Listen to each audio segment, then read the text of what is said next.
Selamat pagi Bapak Ibu terkasih dalam Tuhan Yesus. Selamat hari Minggu. Bagaimana kabarnya? Doa kami kita semua selalu dalam sukacita dan dalam berkat Tuhan. Senang sekali saya bisa berjumpa dengan Bapak Ibu di online service Zion Church of Christ. Sepanjang bulan Juli kita akan bersama-sama belajar mengenai excellence. Belajar bagaimana melakukan yang terbaik dalam setiap hal yang kita kerjakan. Sekarang mari kita menyiapkan hati untuk masuk dalam penyembahan. Selamat beribadah, Tuhan Yesus memberkati.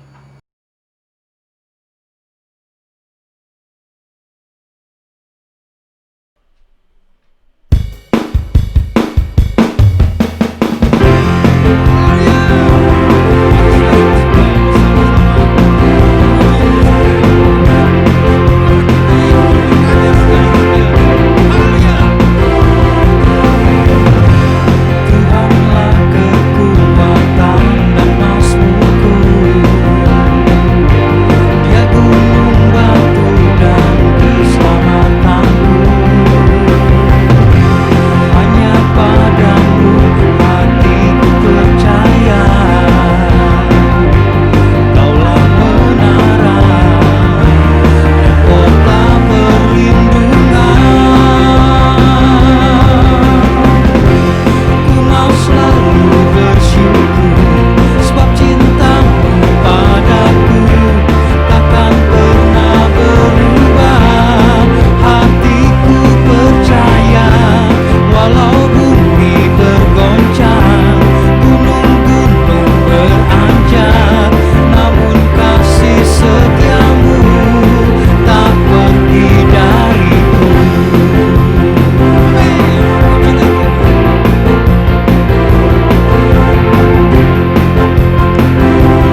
kasih-Mu, sungguh ku bersyukur.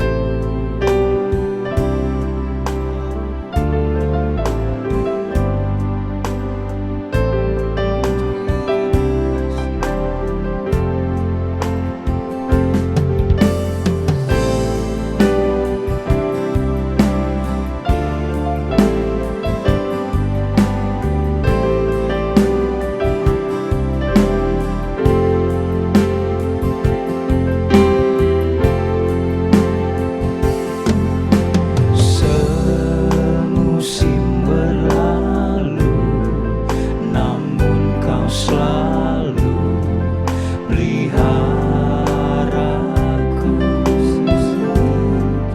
Kasih dan setia-Mu tak pernah layu di hidupku. Lebih luas dari samudra, kebaikan-Mu Bapa takkan habis di hidupku. Lebih tinggi dari cakrawala, tak terbatas kasih-Mu. Sungguh ku lebih luas dari samudra, kebaikan-Mu Bapa takkan habis di hidupku. Lebih tinggi dari cakrawala, tak terbatas kasih-Mu. Sungguh ku bersyukur.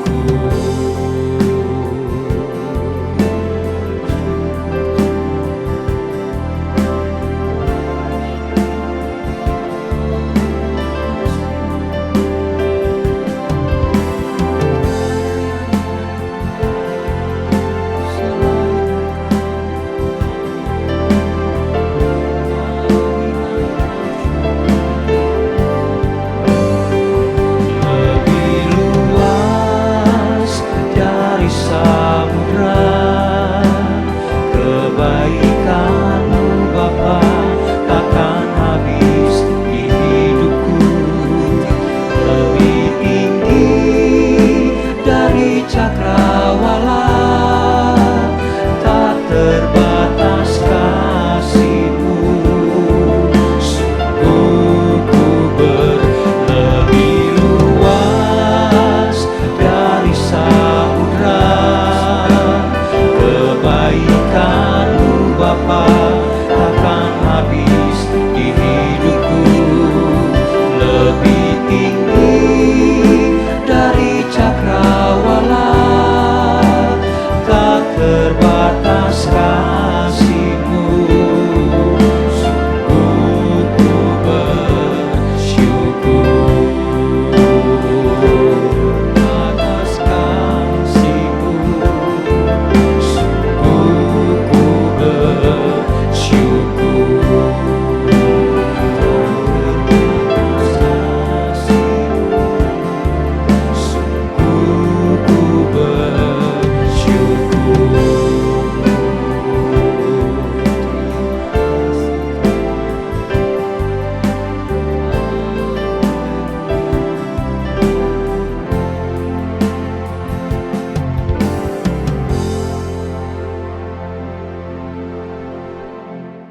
Terima kasih Tuhan Yesus, Tuhan yang maha besar, Tuhan yang mulia, Tuhan yang sempurna.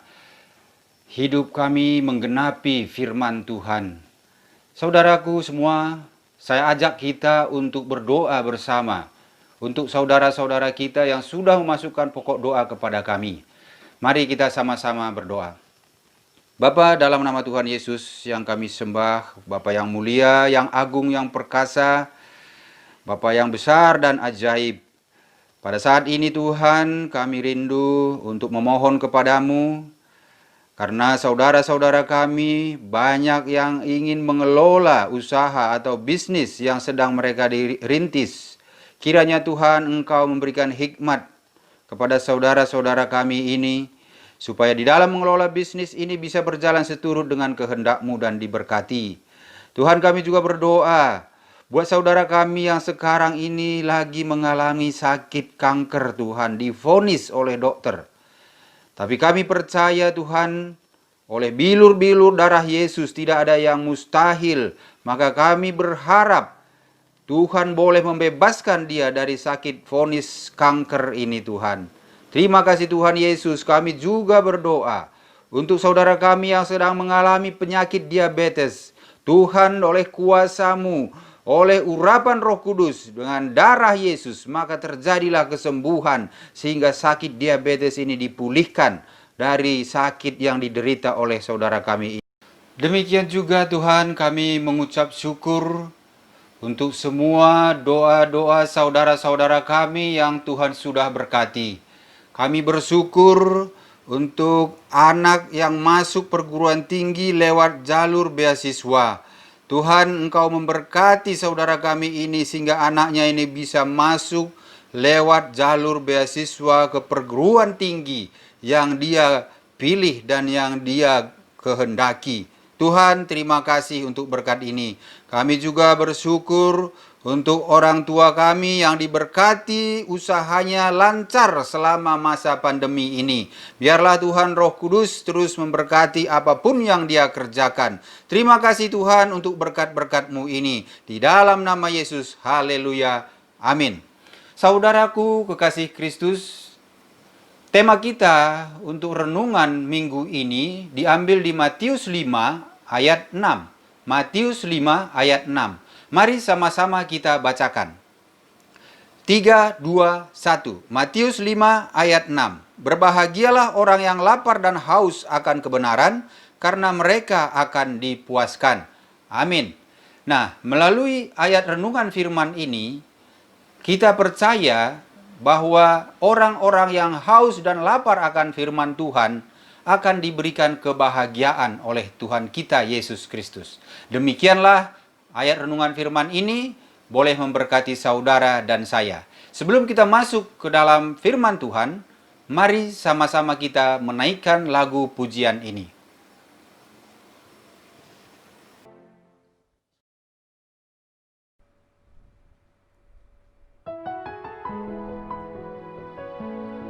Dalam setiap rencana dan karya Tuhan dalam kehidupan kita, kita percaya segala sesuatunya menunjukkan kemurahan-Nya dalam hidup kita. Apapun yang Dia perbuat, apapun yang Dia lakukan dalam hidup kita, percayalah dan bergantunglah kepadanya, karena hanya Dialah sumber harapan kita.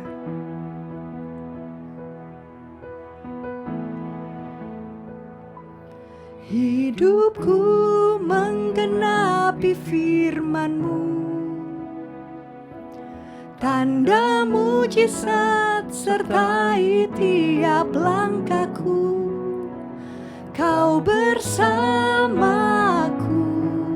di dalamku, jadi bukti kebesaran-Mu.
bukti kebesaran-Mu. Hidupku menggenapi firman-Mu. Tanda mujizat sertai tiap langkahku. Kau bersama di dalamku, jadi bukti kebesaran-Mu. Kau bersamaku di dalamku, jadi bukti kebesaran-Mu. Kau bersamaku di dalamku, jadi bukti kebesaran-Mu.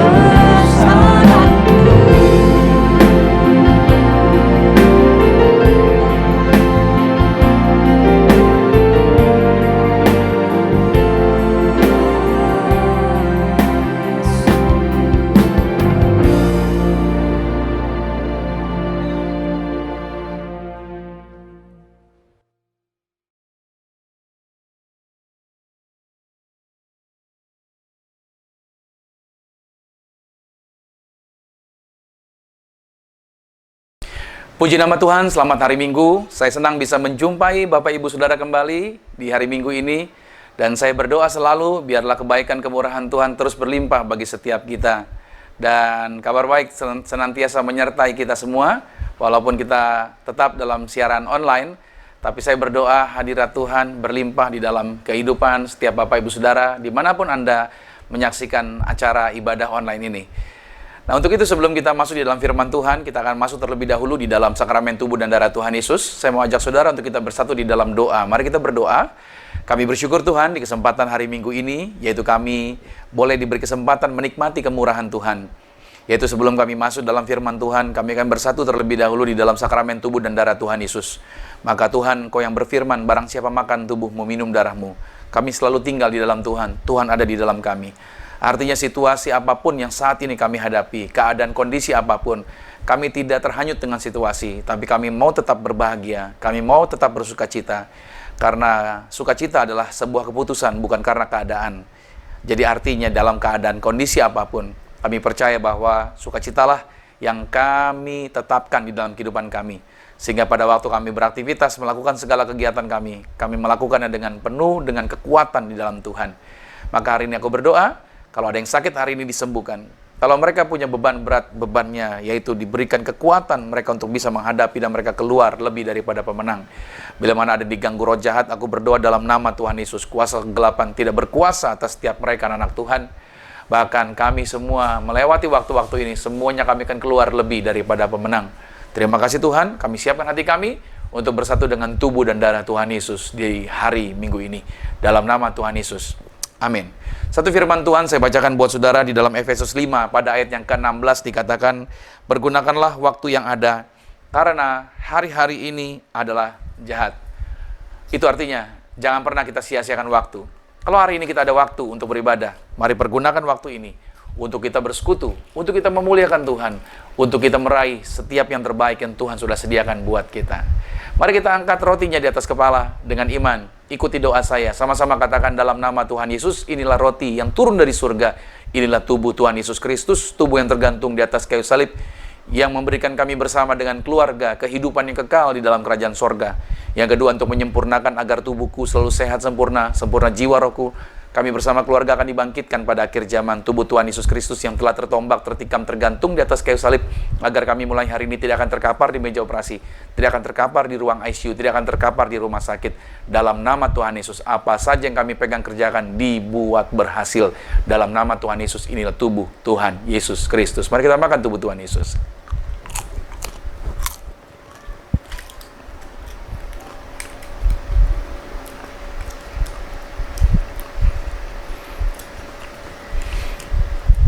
Kita juga mau mengangkat anggur ini dan kita mau berkatakan bahwa ini menjadi darah Yesus. Saya selalu percaya kuasa Tuhan, materai darah Yesus menjagai Anda dan saya dari segala mara bahaya, segala rancangan jahat. tidak berkuasa atas kehidupan kita. Bersama-sama dengan saya katakan, dalam nama Tuhan Yesus, inilah darah Yesus Kristus, darah yang tercurah di atas kayu salib sebagai perjanjian yang baru dan yang kekal. Mulai hari ini bersama keluarga kami saling mengasihi, kami saling mengampuni. Kasih mula-mula selalu ada dalam rumah tangga keluarga kami. Maka oleh darah Yesus bersama keluarga, kami termeterai menjadi warga sorga. Dijaminkan punya rumah di sorga, punya rumah di bumi, tidak mengembara. Dimanapun berada melangkah, dijagai pasukan malaikat sorgawi. Aku tolak kuasa gelap, aku tolak dukun-dukun, roh-roh jahat. Bahkan apapun rancangan orang jahat tidak berkuasa bagi hidup kami. Kami mengimani yang kami pegang, yang kami kerjakan di dalam karir, bisnis, proyek, usaha kami, dibuat Tuhan pasti berhasil. Bahkan lebih diberkati lipat kali ganda dari berkat tertinggi yang pernah kami raih dalam nama Tuhan Yesus. Inilah darah Yesus Kristus. Mari kita minum, inilah darah Tuhan Yesus Kristus.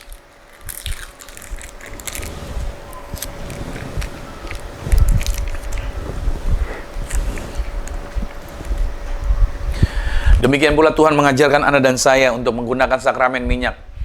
Percaya Tuhan yang memberikan perintah ini, bahwa doakan orang sakit, sembuhkan orang sakit, bangkitkan orang mati.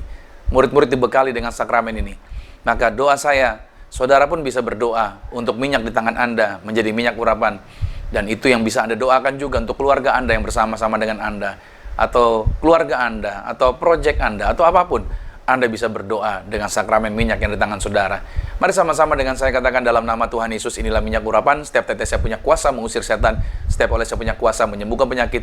Silakan mulai hari ini pasukan malaikat hadir, jagai kami, proteksi kami, pagari kami. Kami tolak setan, tuyul, dukun-dukun, kuasa kegelapan, roh jahat. Kami lumpuhkan, kami hancurkan dalam nama Tuhan Yesus. Inilah minyak urapan. Silakan teteskan di atas kepala. Doakan keluarga, doakan setiap mereka, atau ada keluarga saudara di tempat yang lain yang diingatkan Tuhan. Anda juga boleh berdoa, sebutkan nama mereka. Dan mengimani, percayalah bahwa doa orang benar, bila dengan yakin didoakan, sangat besar kuasanya. Haleluya. Puji nama Tuhan. Baik, di hari ini saudara, sekarang kita ada di minggu yang terakhir di bulan Juli ini. Maka tentunya saya masih membahas tema satu bulan kita, yaitu kita berbicara mengenai excellence. Nah, untuk itu siapkan catatan saudara. Tentunya saya akan selalu mengajak Anda untuk siapkan catatan, karena penting setiap kali ada khotbah, catatlah apa yang disampaikan, karena itu akan menjadi ingatan dan juga menjadi review buat saudara kembali hal-hal apa yang Tuhan mau bicarakan bagi kehidupan setiap kita. Nah, untuk minggu ini, di minggu terakhir di bulan Juli ini, judul yang saya bawakan adalah sukses atau excellence. Itu judul yang saya bawakan, sukses atau excellence. Mari kita buka dulu di dalam ayatnya, dalam 1 Tesalonika pada pasal yang keempat, ayat yang pertama. Lalu kita lompat ayat yang ke-9 dan ayatnya yang ke-10. Saya bantu bacakan buat saudara. Akhirnya saudara-saudara, kami minta dan nasihatkan kamu dalam Tuhan Yesus. Kamu telah mendengar dari kami bagaimana kamu harus hidup supaya berkenan kepada Allah. Hal itu memang telah kamu turuti. Tetapi baiklah kamu melakukannya lagi, lebih bersungguh-sungguh lagi. Ayat 9. Tentang kasih persaudaraan tidak perlu dituliskan kepadamu, karena kamu sendiri telah belajar kasih mengasihi dari Allah. Hal itu, ayat 10-nya, kamu lakukan juga terhadap semua saudara di seluruh wilayah Makedonia. Tetapi kami menasihati kamu, saudara-saudara, supaya kamu lebih bersungguh-sungguh lagi melakukannya. Nah, saudara, ada saya highlight di situ, yaitu tentang tulisan lebih bersungguh-sungguh lagi. Oke. Nah, saudara, tadi sudah saya sampaikan bahwa sepanjang bulan Juli ini kita membahas tentang excellence. Dan saya berharap khotbah-khotbah dari minggu pertama saudara bisa review kembali, saudara bisa baca ulang kembali, saudara bisa tonton ulang kembali, sehingga saudara mendapatkan sambungan-sambungannya, urutan-urutan yang bersambung dari minggu pertama sampai minggu terakhir. Nah, saya menjumpai bahwa semakin orang percaya membangun kehidupan mereka erat dengan Tuhan, maka yang terjadi adalah mereka akan semakin terdorong untuk mengerjakan segala sesuatu dengan lebih baik lagi dari biasanya yang mereka telah lakukan. Dan sebaliknya, ketika seseorang menjauh dari Tuhan, maka kecenderungan mereka adalah melakukan ala kadarnya saja. Atau bisa juga mereka melakukan yang terbaik, tetapi tujuannya adalah sebuah pencapaian agar diakui oleh orang-orang yang ada di sekitarnya. Nah, meraih kesuksesan tentunya adalah impian semua orang. Itu jugalah yang memotivasi dan seseorang untuk membuat persiapan serta mengklarifikasi apa-apa yang diperlukan untuk mencapai kesuksesan tersebut. Ketika seorang sukses, rasa senang, ada rasa bahagia, ada rasa bangga melengkapinya. Dan biasanya saudara, ketika seseorang sukses, pujian dari orang-orang akan turut melengkapinya juga. Nah, biasanya untuk mencapai sukses itu memiliki berbagai rintangan-rintangan yang berbeda sesuai dengan bagian-bagian mana yang dikerjakan. Di dalam teks yang kita bahas itu, saudara, bahwa Paulus sedang menulis surat kepada jemaat di Tesalonika. Bahwa jemaat di Tesalonika ini dianggap sebagai jemaat yang paling dewasa dari gereja mula-mula. Mereka telah menjadi teladan bagi semua orang percaya. Karena di setiap tempat iman mereka kepada Allah itu telah maju. Itu yang ditulis di dalam 1 Tesalonika pada pasalnya yang pertama, ayat 7 sampai dengan ayat yang ke-8. Nanti saudara bisa lihat di dalam firman Tuhan tersebut. Nah, meskipun begitu, dalam suratnya, meskipun orang-orang atau jemaat yang ada di Tesalonika ini menjadi jemaat yang paling dewasa, tetapi Paulus mendesak mereka, yang saya highlight tadi, bahwa untuk mereka tetap unggul, untuk mereka tetap melakukan atau berusaha melakukan yang terbaik. Kenapa demikian?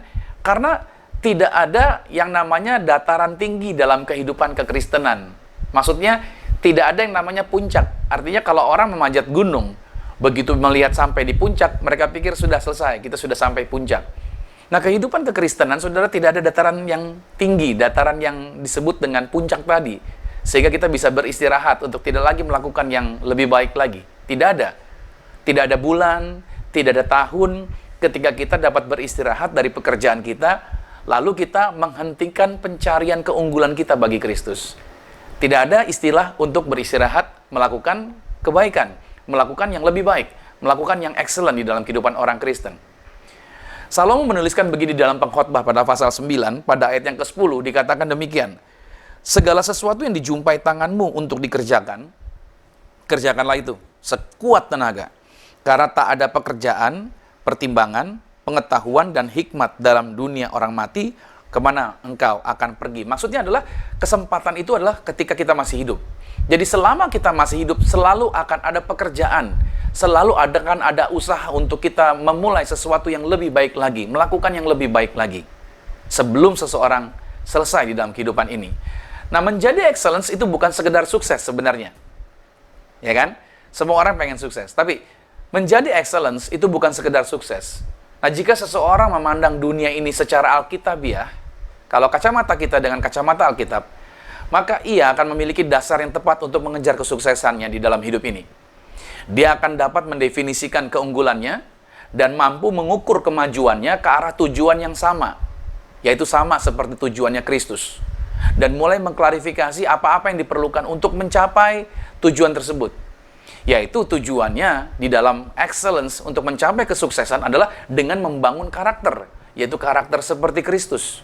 Tinggal di dalam tuntunan hikmat daripada Alkitab, lalu bergerak dalam kuasa rohani dan membangun komunitas gereja yang sehat. Ini dia. Kesuksesan buat orang-orang yang memiliki kacamata Alkitab itu akan menjadi sangat berbeda dengan orang-orang dunia ini. Nah, manusia modern yang tidak memakai kacamata Alkitab, mereka tidak memiliki pandangan firman Tuhan sebagai dasar kehidupannya.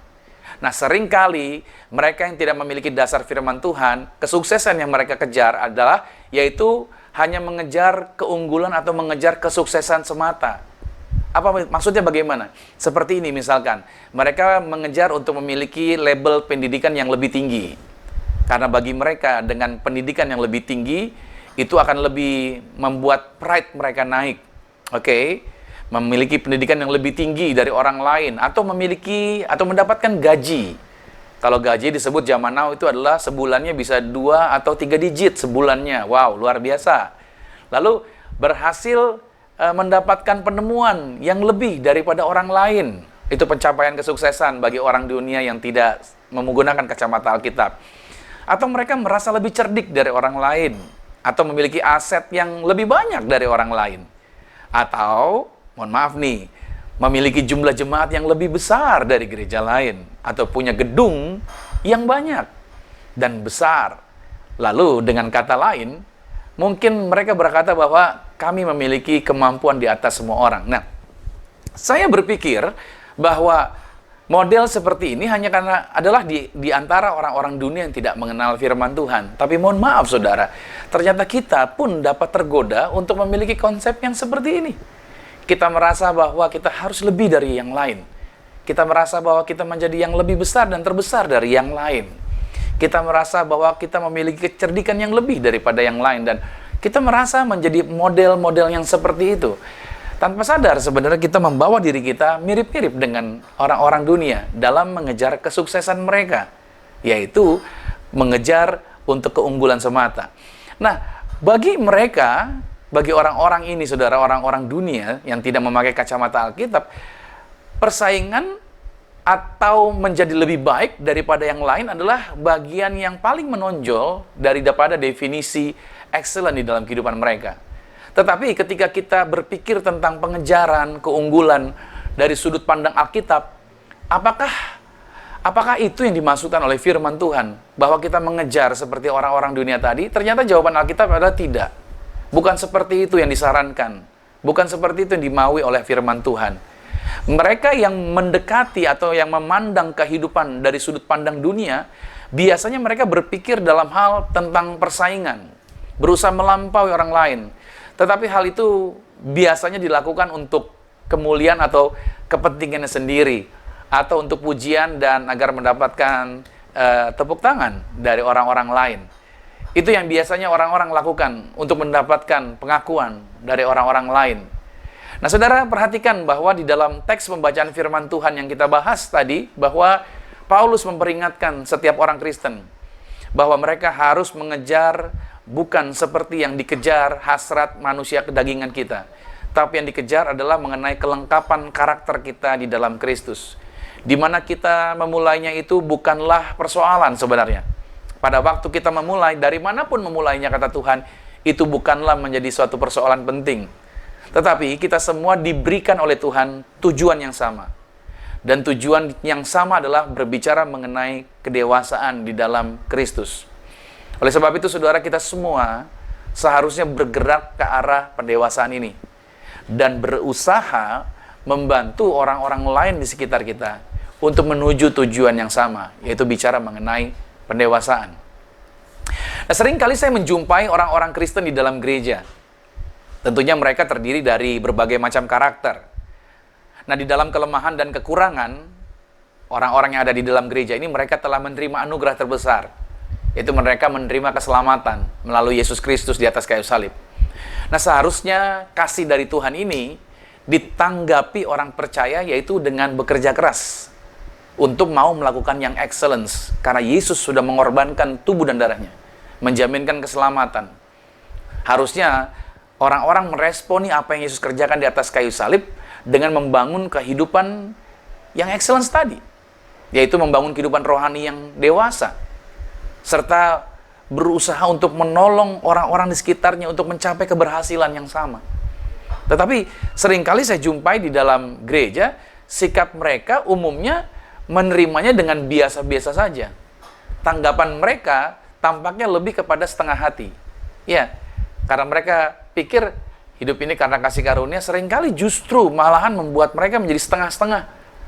Malahan tidak membuat mereka begitu kuat, bergairah untuk menggali potensinya, untuk bergerak, melangkah di dalam kehidupan rohaninya untuk semakin didewasakan. Malahan seringkali saya jumpai karena hidup ini adalah anugerah, sehingga sepertinya mereka malah menjadi asal-asalan dengan kehidupan mereka. Nah, harusnya bukan ini yang dilakukan oleh orang-orang percaya ketika kita menyadari anugerah yang terbesar itu telah kita terima. Dasarnya jelas karena apa? Kurangnya karakter. Kurangnya karakter yang terbukti di antara orang-orang percaya itu, buat saya melihat orang-orang ini tanpa karakter itu tampak mengerikan. Kurangnya komitmen pada kebenaran. Dan ada sebuah istilah di dalam gereja yang disebut dengan mediokritas. Dan sikap ini sebenarnya adalah sikap yang tidak alkitabiah. Apa itu mediokritas, saudara? Mediokritas itu adalah sebuah sebutan untuk sebuah kelompok yang memiliki kemampuan rata-rata saja. Yaitu orang-orang yang tidak menjadi yang terbaik, akan tetapi juga tidak menjadi yang terburuk. Itulah mediokritas.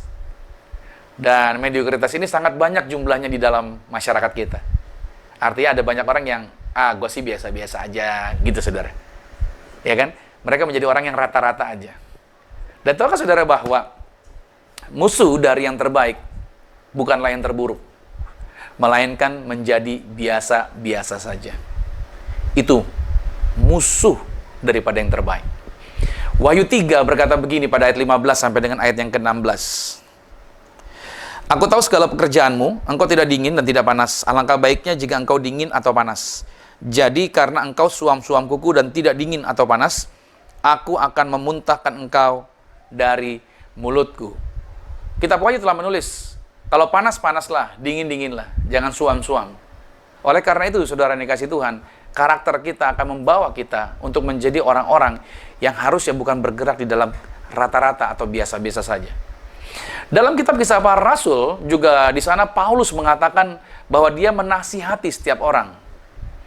Nah, kata menasihati itu berarti mengingatkan. Apa maksudnya?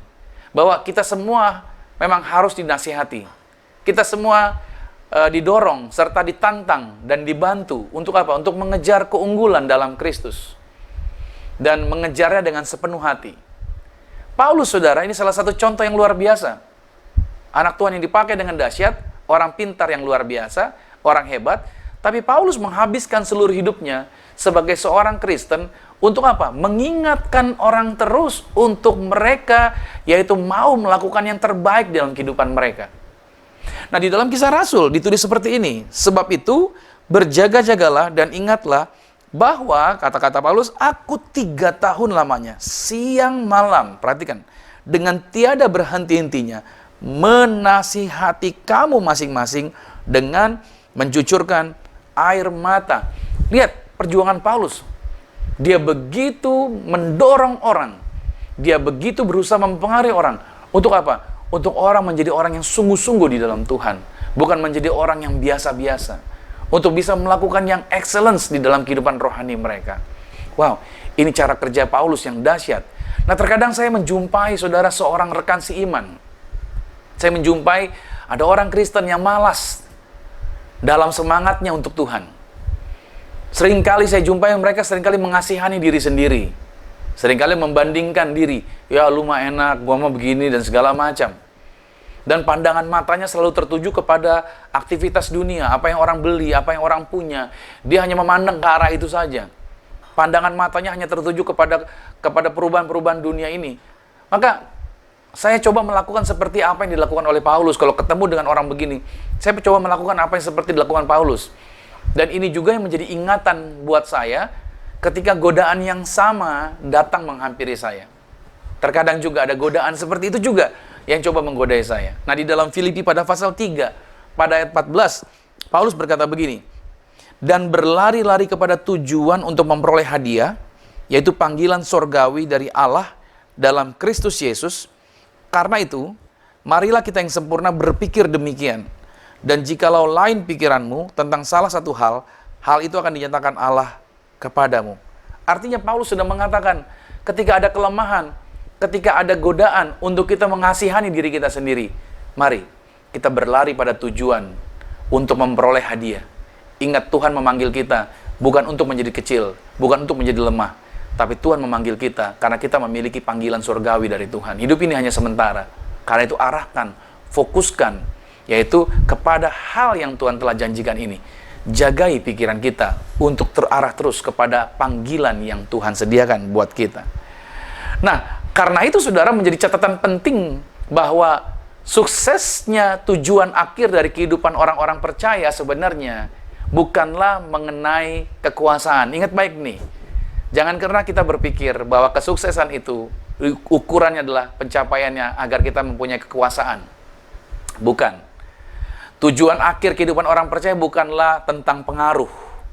Bagaimana saya bisa mempengaruhi orang sebanyak-banyaknya? Bukan. Tujuan orang Kristen yaitu dalam kehidupannya bukanlah berapa banyak uang yang dia punyai, atau keamanan, rasa aman yang dia punya, atau harta benda, properti, apa yang dia miliki. Tetapi saudara, tujuan akhir dari kehidupan orang percaya adalah menjadi sekali lagi yaitu sama seperti Sang Pencipta dan Juru Selamat mereka yang menurut gambar aslinya kita telah dibuat. Apakah saudara bisa mengikuti apa yang saya katakan hari ini? Itu tujuannya.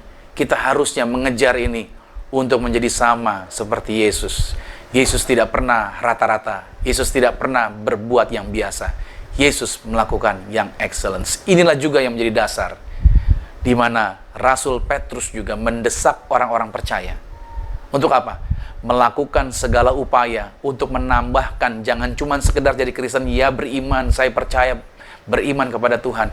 Tapi Pak Petrus mengatakan bahwa untuk menambahkan kepada iman Anda dengan berbagai kebajikan. Dan berbagai kebajikan, kata kebajikan itu diartikan adalah excellence. Di dalam 2 Petrus pada pasal yang pertama, pada ayat yang kelima, dikatakan begini, justru karena itu kamu harus dengan sungguh-sungguh berusaha untuk menambahkan kepada imanmu kebajikan dan kepada kebajikan pengetahuan. Lihat ada kata-kata kebajikan di situ. Itu yang tadi saya maksud. Bahwa yaitu menambahkan tentang yang namanya excellence. Jangan sekedar kita beriman kepada Tuhan saja, menjadi Kristen yang biasa saja, tapi harusnya kita menambahkan yaitu sikap yang excellence tadi. Mau melakukan yang luar biasa, mendewasakan kehidupan Anda di dalam Tuhan. Nah, ada sebuah buku yang saya berikan gambar di sana, yaitu Brian Harbour, yaitu mengangkat sebuah masalah ini di dalam tulisannya, yaitu Rising Above the Crowd. Nah, Brian Harbour, dia menulis bahwa sukses itu berarti menjadi yang terbaik. Sedangkan excellence berarti menghasilkan yang terbaik dari diri kita. Bagi banyak orang, kesuksesan berarti menjadi lebih baik daripada orang lain. Tetapi excellence atau keunggulan berarti menjadikan hari esok lebih baik dari hari kemarin. Sukses juga berarti melebihi prestasi daripada orang lain. Tetapi excellence berarti mencocokkan setiap latihan-latihan dengan potensi Anda sendiri. Artinya berusaha bukan bersaing dengan orang lain, tapi bersaing dengan diri sendiri. Nah, saya mau ajak saudara mengenai kesuksesan ini. Apa sih sebenarnya definisi kesuksesan bagi orang Kristen? Karena kita berbicara dengan judul sukses atau excellence. Sebenarnya definisi kesuksesan sendiri bagi orang Kristen itu seperti apa? Nah, berikut ini saudara, konsep penting tentang kesuksesan sebagai murid Kristus adalah, ini dia, mari kita pelajari dengan cermat. Ini definisinya. Yang pertama, bahwa kesuksesan dicapai ketika saya telah melakukan yang terbaik dalam mengejar yang terbaik dari Tuhan untuk hidup saya. Ini yang pertama, definisi kesuksesan bagi orang Kristen. Bahwa kesuksesan itu dicapai pada saat saudara telah melakukan yang terbaik dalam mengejar yang terbaik dari Tuhan untuk kehidupanmu. Dalam Yohanes 6 ayat 38 dikatakan begini. Lihat kata-kata Yesus. Sebab aku telah turun dari sorga, bukan untuk melakukan kehendakku, tetapi untuk melakukan kehendak Dia yang telah mengutus aku. Saudara, sukses bukanlah melakukan apa yang menjadi kehendak kita. Lihat baik, tapi sukses berbicara mengenai melakukan kehendak Tuhan yang telah mengutus kita. Saudara dan saya ada di dunia ini dengan tujuan. Oleh karena itu, seharusnya yang disebut dengan sukses buat orang kita, yang itu orang percaya, adalah apa yang Bapa kehendaki. Mari itu yang kita kejar dan itu yang kita lakukan. Dan itu yang ditunjukkan oleh Yesus. Dia datang dari surga ke bumi bukan untuk jalan-jalan, tetapi untuk menggenapi kehendak Bapanya. Nah, oleh sebab itu, konsep ini yang harusnya menjadi pegangan orang Kristen. Yang pertama, bahwa kesuksesan itu, yaitu pada waktu kita mengejar yang terbaik dari Tuhan untuk hidup saya. Kita berusaha merancang yang terbaik bagi hidup kita. Tapi tahukah saudara bahwa Tuhan telah merancangkan yang terbaik bagi kehidupan Anda dan saya? So, cari tahu itu. Apa yang Tuhan sediakan yang terbaik bagi hidup Anda. Kejar itu. Dengan kata lain, standar kita bukan standar yang dikatakan oleh orang kebanyakan di dunia ini. Tapi standar kita adalah standar firman Tuhan. Apa yang firman Tuhan katakan. Kalau engkau jadi suami, standarmu adalah standar firman Tuhan. Kalau engkau jadi istri, standarmu adalah standar firman Tuhan, bukan yang lain. Kalau engkau seorang pengusaha, standarmu adalah standar firman Tuhan. Kalau engkau seorang karyawan, standarmu adalah standar firman Tuhan. Kalau engkau seorang anak muda, standarmu adalah standar firman Tuhan. So, Tuhan punya semua yang terbaik untuk Anda mengejar hal itu bagi kehidupan Anda. Definisi yang kedua, kesuksesan bagi orang Kristen adalah kesuksesan diukur dengan membandingkan siapa saya dengan apa yang saya bisa lakukan.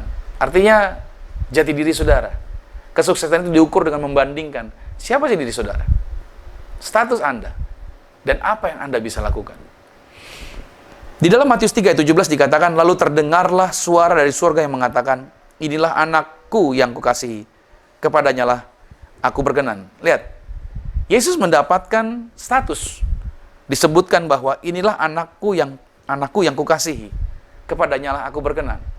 Walaupun orang mengatakan apapun buat Yesus, Bapaknya telah menyebutkan bahwa dia adalah anak yang dikasihi. Hari ini juga diingatkan buat setiap kita, status Anda dan saya adalah warga kerajaan sorga. Engkau adalah biji matanya Tuhan, dan engkau berharga di matanya Tuhan. Statusmu tidak ditentukan oleh kata-kata dunia. Statusmu tidak ditentukan oleh kata-kata mereka. Makanya saya katakan sama saudara, kesuksesan itu menjadi hak Anda. Anda sukses bukan karena status Anda diakui oleh orang atau tidak. Anda sukses pada waktu Anda menyadari bahwa status Anda adalah warga kerajaan sorga. Amin. Percayalah saudara, ketika Anda memegang ini, Anda akan punya kualitas yang luar biasa. Yang ketiga, saudara, definisi daripada kesuksesan bagi orang Kristen. Kesuksesan mengharuskan saya memiliki karakter batiniah, hikmat Alkitabiah, dan kuasa rohani yang tersedia bagi saya di dalam Kristus. Inilah menjadi doa Yesus di dalam Yohanes 17 pada ayatnya yang pertama, ayat yang keempat, dan ayat yang kelima dikatakan begini. Demikianlah kata Yesus, lalu ia menengadah ke langit dan berkata, Bapa, telah tiba saatnya, permuliakanlah anakmu supaya anakmu mempermuliakan engkau. Aku telah mempermuliakan engkau di bumi dengan jalan menyelesaikan pekerjaan yang kau berikan kepadaku untuk melakukannya. Oleh sebab itu ya Bapa, permuliakanlah aku padamu sendiri dengan kemuliaan yang kumiliki di hadiratmu sebelum dunia ada.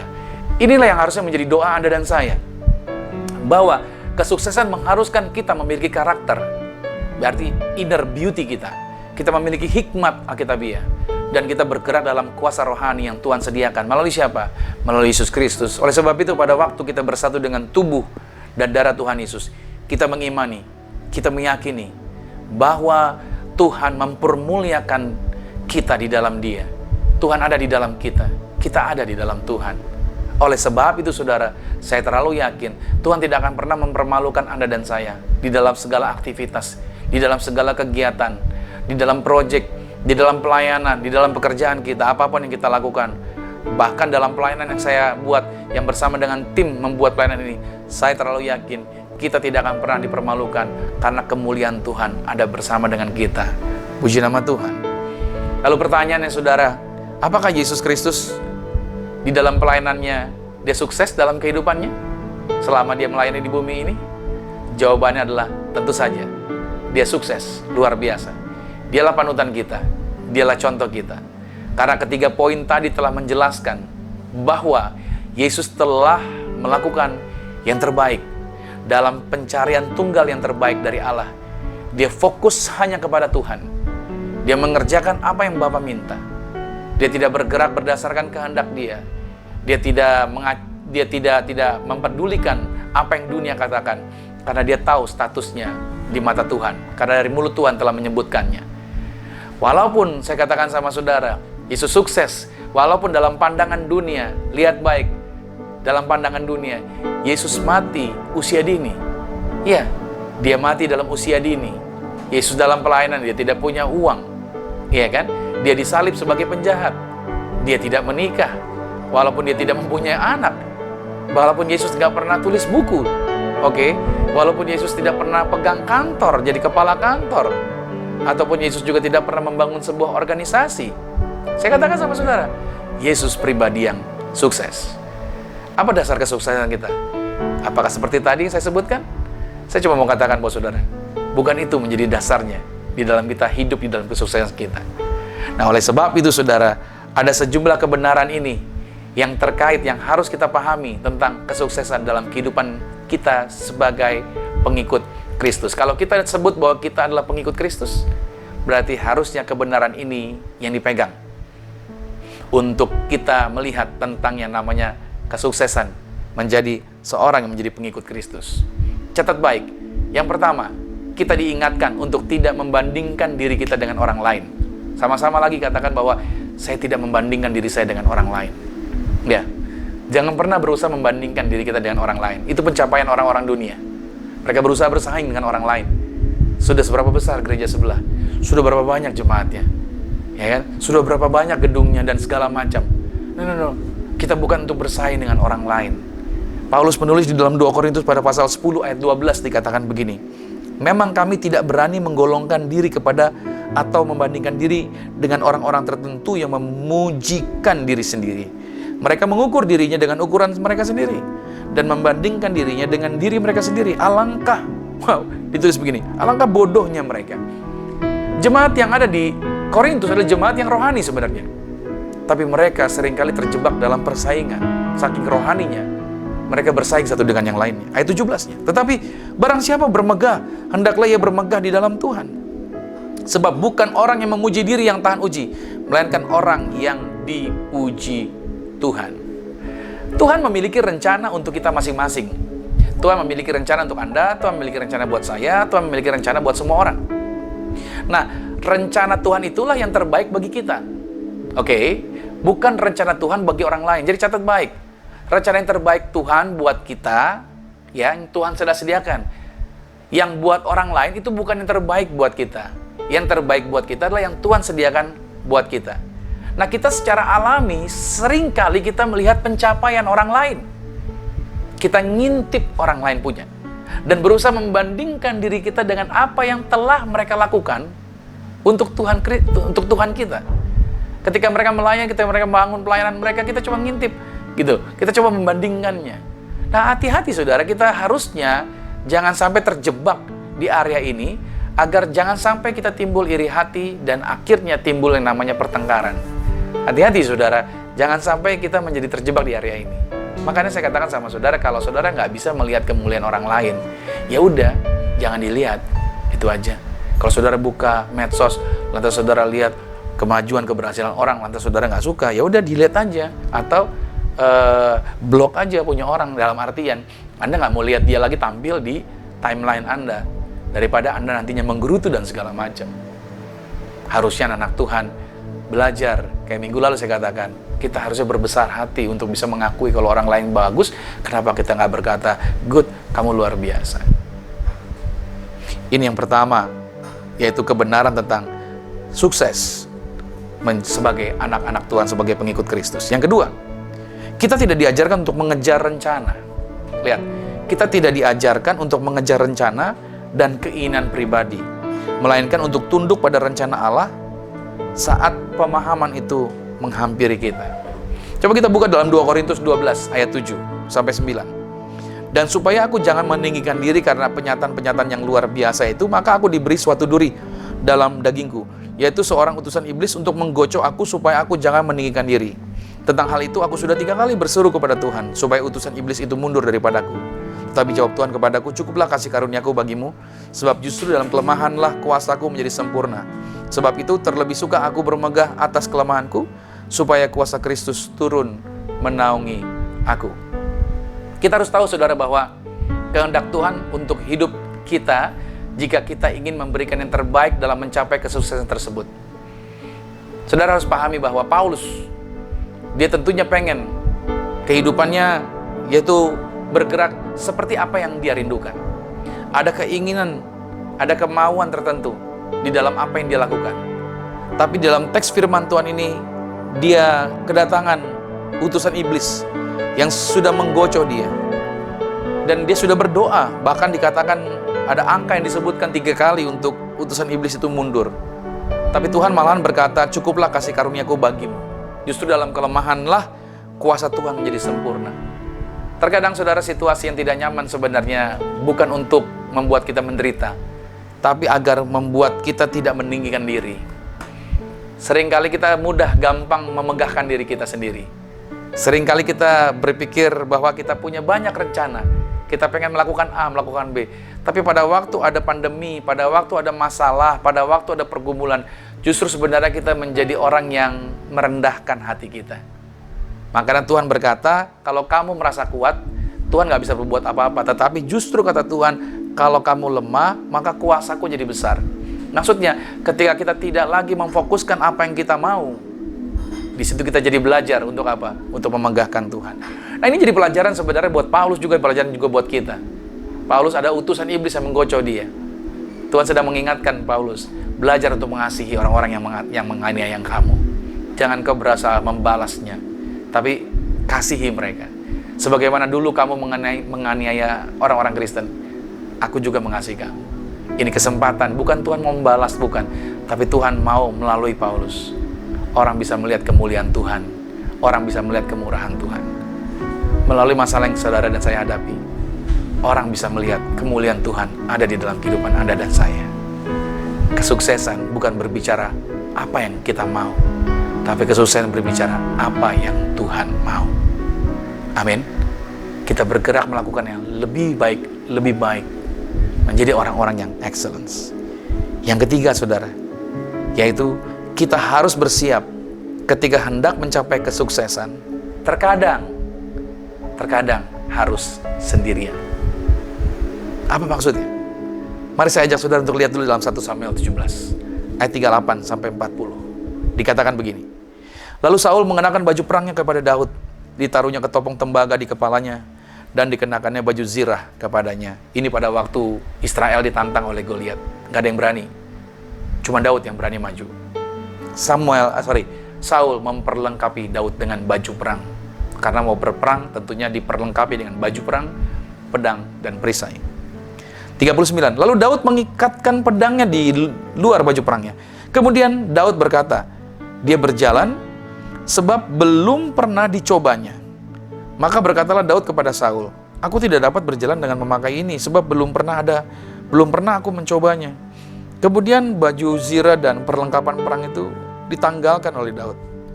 Lalu Daud mengambil tongkat di tangannya, lalu dipilihnya dari dasar sungai 5 batu yang licin dan ditaruhnya dalam kantung gembala yang dibawanya, yakni tempat batu-batu, sedang umbannya dipegangnya di tangannya. Demikianlah Daud mendekati orang Filistin itu.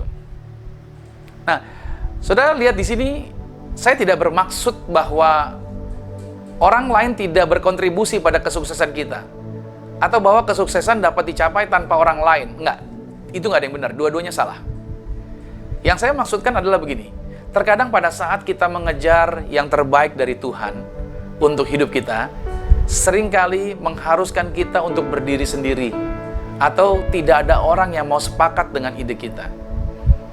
Kadangkala saudara, untuk sukses, kita harus mau mengambil resiko atau mengambil langkah yang tidak populer.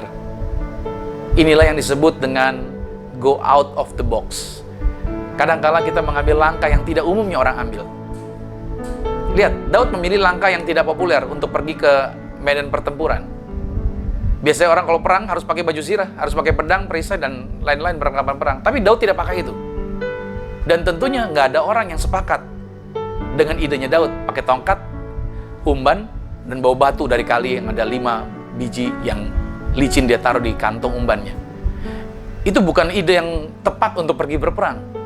Tapi saya kasih tahu sama saudara, justru pada saat Daud melibatkan Tuhan sepenuhnya, Daud tidak ragu dengan apa yang orang lain pikirkan, Daud tidak ragu dengan apa yang orang lain katakan.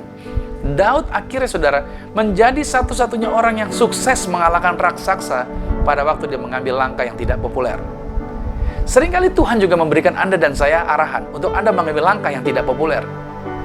Pada waktu Musa melemparkan tongkat, tongkatnya jadi ular. Musa tahu bahwa ular di padang gurun berbisa itu luar biasa, mematikan. Musa berniat lari, tapi apa yang dilakukan katakan Tuhan? Tuhan bilang, pegang buntutnya.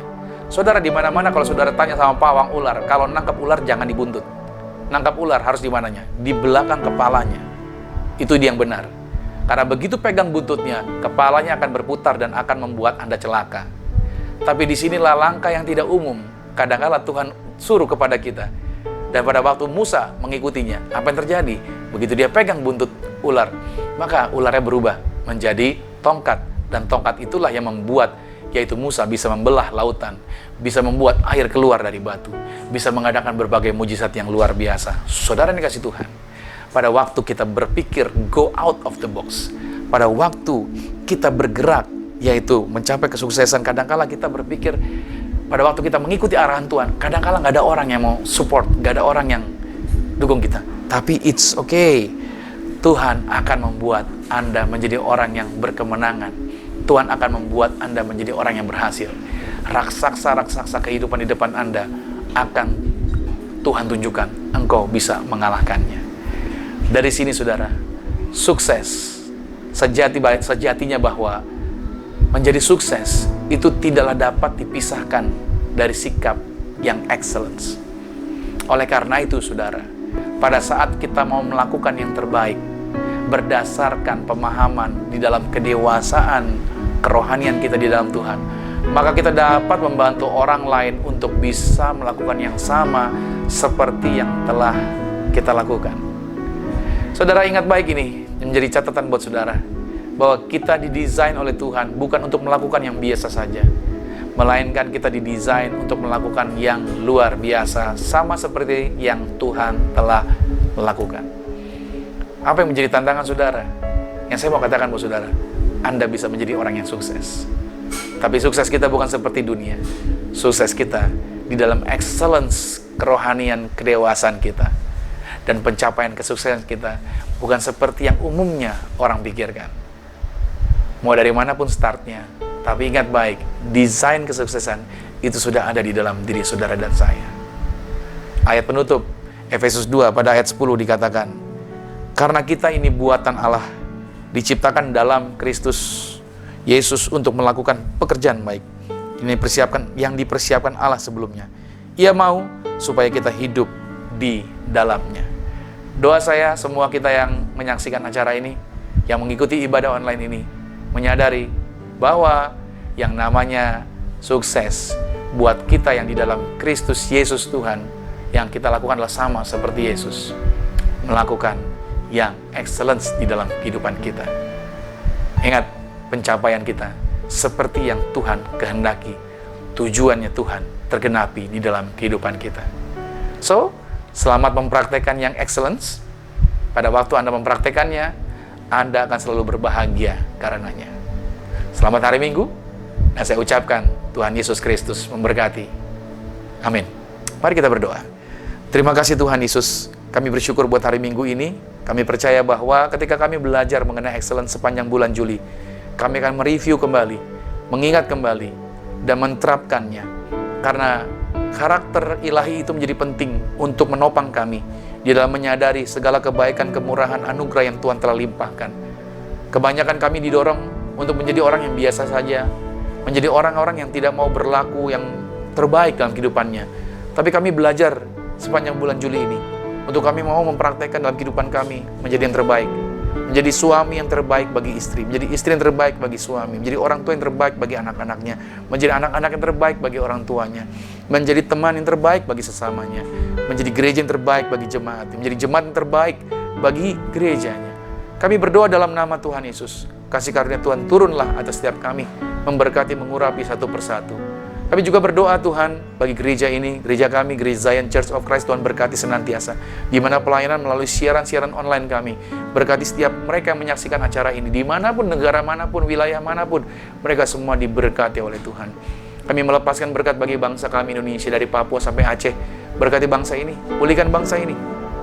Kami percaya Indonesia bisa melewati situasi ini. Dan doa kami para pemimpin juga diberkati. Presiden kami diberkati, diberikan kekuatan kesehatan. Doa kami Tuhan, Indonesia maju. Indonesia negara yang diberkati. Kami ada di dalamnya, memberkati bangsa kami, memberkati kota di mana kami berada, memberkati wilayah di mana kami berada. Doa kami, keluarga kami masing-masing sehat. Tidak ada seorang pun yang terkena virus, bahkan menang atas COVID-19. Doa kami Indonesia dapat menemukan vaksinnya, vaksin COVID-19, sehingga Indonesia menjadi negara yang benar-benar ditolong dan diberkati dalam kemurahan Tuhan. Terima kasih untuk kesempatan kami bisa melakukan ibadah online seperti hari ini. Doa kami mereka menyaksikan juga terberkati senantiasa. Terima kasih Bapa, dan kami serahkan gereja-gereja di seluruh Indonesia juga diberkati Tuhan. Dalam pelayanan-pelayanan online mereka juga Tuhan berkati. Kalau sudah ada yang pelayanan offline juga, Tuhan juga berkati mereka agar mereka terlindungi senantiasa, terpagari juga dari segala penyakit berbahaya. Terima kasih Tuhan Yesus, terima kasih Tuhan. Dan kami akan selesai ibadah. Aku juga berdoa, berkati mereka, tangan-tangan yang sudah membantu di dalam pelayanan kami juga. Berkati tangan-tangan mereka, apa yang mereka korbankan digantikan yang lipat kali ganda, diberkati Tuhan. Terima kasih Tuhan Yesus, terima kasih buat teman-teman yang sudah melayani hari ini. Terima kasih mereka yang sudah terlibat pelayanan untuk mempersiapkan acara ibadah online ini. Balaskan lipat kali ganda untuk apa yang mereka telah korbankan. Terpujilah namamu Tuhan, dalam nama Tuhan Yesus Kristus, haleluya. Kekasih Kristus, arahkan hati kita. Aminkan setiap berkat ini menjadi milik kita. Diberkatilah engkau di dalam usahamu, diberkatilah engkau dalam pekerjaanmu, diberkatilah engkau di dalam studi sekolah kuliahmu, dan diberkatilah engkau di dalam pelayananmu. Apapun yang kau pegang kerjakan di dalam kekudusan. Ingatlah perkara ini, Tuhan Yesus Kristus pasti buat kau berhasil. Diangkat Tuhan, kau naik ke atas bukan turun, jadi kepala bukan ekor. Aku berdoa sepanjang minggu, bulan, bahkan tahun ini merupakan minggu bulan tahun yang penuh berkat. Siapapun tinggal dengan kau pasti diberkati, keluargamu diberkati, orang tuamu diberkati, saudara-saudarimu diberkati, rumah tanggamu berbahagia. Maka sekarang terimalah berkat anugerah dari Bapa di surga, cinta kasih di dalam Yesus Kristus, kekuatan penghiburan di dalam kuasa Roh Kudus, menyertai mengurapi setiap kita mulai saat ini sampai Tuhan datang menjemput Anda dan saya, keluargamu dan keluargaku. Kita semua sama-sama menjadi warga kerajaan surga yang percaya. Sama-sama kita katakan amin. Selamat hari Minggu, sampai jumpa lagi minggu depan, dan Tuhan Yesus Kristus memberkati kita semua. Stay healthy, stay safe, stay at home. Amin.